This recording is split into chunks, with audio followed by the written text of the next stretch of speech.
தமிழக வெற்றிக் கழகம் ஆட்சி பொறுப்பேற்று 1 மாதங்கள் நிறைவாகி இருக்கிறது. திரு சி. ஜோசப் விஜய் அவர்கள் தமிழ்நாட்டினுடைய 13வது முதல்வராக பதவியேற்று கரெக்டாக 1 மாதம் நிறைவேறியிருக்கிறது. இந்த 1 மாதத்தில் என்ன சாதித்தாங்க, என்ன சறுக்குனாங்க, என்ன சோதித்தாங்க அப்படிங்கிறது தான் ஒரு ஷார்ட்டான வீடியோவில் இதில் பார்க்க போகிறோம்.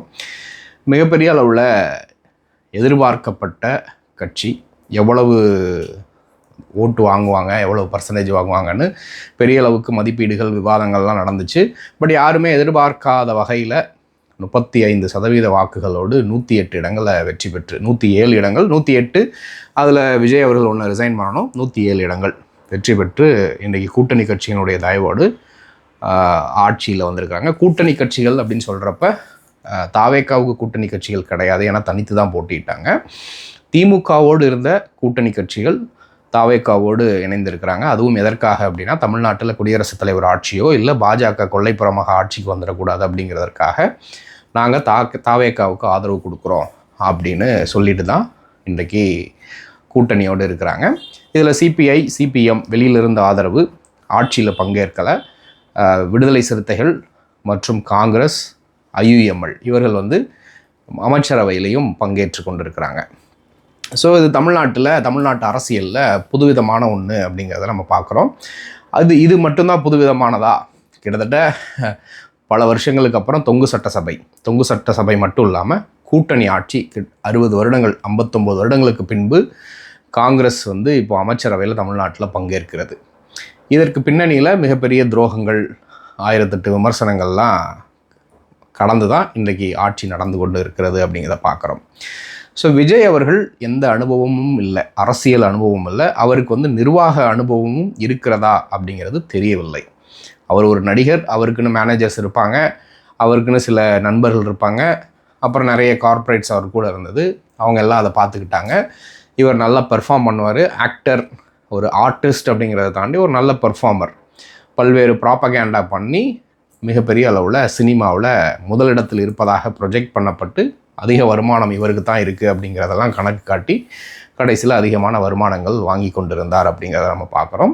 அது எல்லாமே ஒரு ஸ்ட்ராட்டஜிக், பிளான்டு, கோஆர்டினேட்டட் ஒர்க்குனால தான் அச்சீவ் பண்ணியிருக்கிறாங்க அப்படிங்கிறது இப்போ கொஞ்சம் கொஞ்சமாக வெளியே வர ஆரம்பிக்குது அப்படிங்கிறத பார்க்குறோம். ஸோ நிர்வாக அனுபவம், லீடர்ஷிப் அப்படிங்கிறது இன்றைக்கு தெரிகிறது. 30 நாளில் அவருக்கு எந்த அளவுக்கு அது இல்லை அப்படிங்கிறது தெளிவாக தெரிகிறது.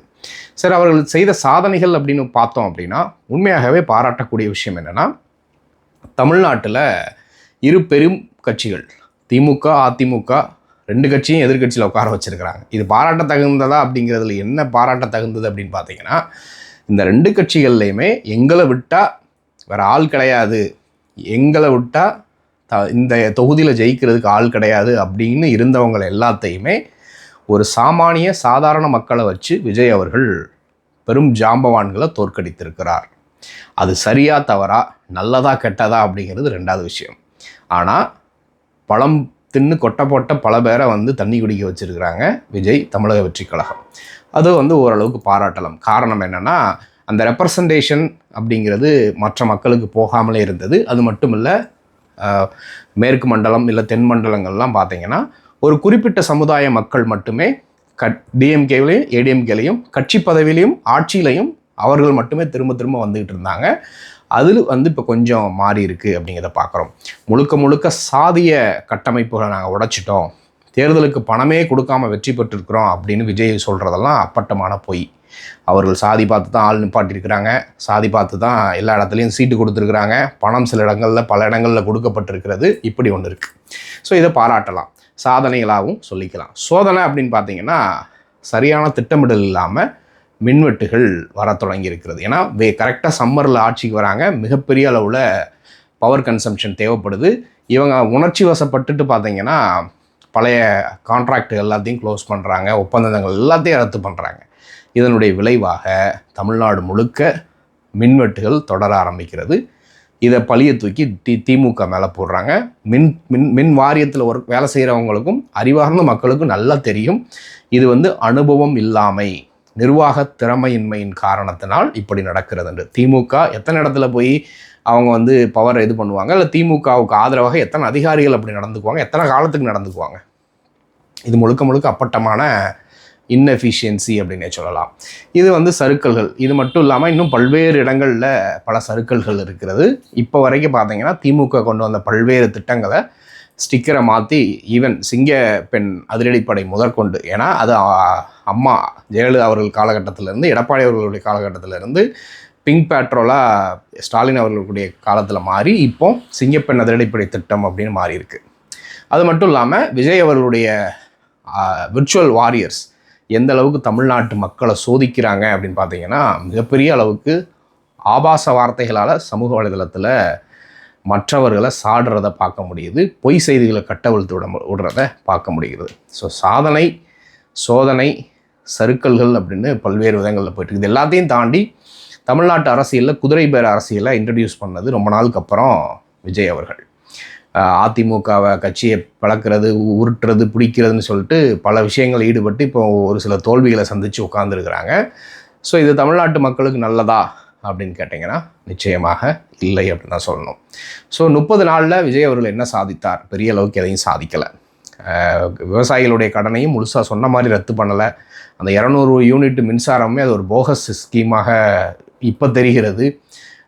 பெண்களுக்கு எல்லா பேருந்துகளிலும் இலவசம்னு சொல்லிட்டு இப்போ அது வரைக்கும் அனௌன்ஸ் பண்ணல. ஸ்டாலின் அவர்கள் கொண்டு வந்த திட்டங்கள் அனைத்தும் அப்படியே தொடரும் அப்படின்னு அறிவிச்சிருக்கிறாரு. அம்மா உணவகங்கள் தொடரும் அப்படின்னு அறிவிச்சிருக்கிறாரு. இது எல்லாத்தையும் தாண்டி ஒரு லீடராக, ஒரு தலைவனாக விஜய் செயல்படுகிறாரா அப்படின்னா கிடையாது. பதவி ஏற்கிற அன்னைக்கு பெருமையாக பேசினார், ஆவேசமாக பேசினார். அவ்வளோதான், ஆட்சிக்கு வந்துட்டோம், நாங்கள்லாம் என்ன வேணால் செய்யலாம் நினைக்காதீங்க, ஒரே ஒரு பவர் சென்டர் தான், அது நான் மட்டும்தான் அப்படின்னு சொன்னார். ஆனால் ரியாலிட்டியில் அப்படி இல்லை. ஆதவ அர்ஜுனா தான் விஜயை விட அதிகமான பவர் சென்டராக இருக்கிற மாதிரி தெள்ள தெளிவாக தெரிகிறது. ஒரு புறம் ஆதவ அர்ஜுனா, இன்னொரு புறம் செங்கோட்டையன், இன்னொரு புறம் சிடிஆர் நிர்மல்குமார், இன்னொரு புறம் புசி ஆனந்த், இன்னொரு புறம் ஆரோக்கியசாமி அப்படின்னு எல்லா திசைகளிலும் பல்வேறு பவர் சென்டர்கள் இருக்கிறது. விஜய் அவர்கள் டம்மி முதல்வராக தான் இருக்கிறார் அப்படிங்கிறது அப்பட்டமாக தெரிகிறது. அப்படிங்கிறது தான் இந்த 30 நாளில் தெரிந்த ஒன்று. ஸோ நீங்கள் இதை குறித்து என்ன நினைக்கிறீங்க அப்படிங்கிறத மறக்காமல் கமெண்ட்டில் சொல்லுங்கள். தொடர்ந்து பேசுவோம். நன்றி.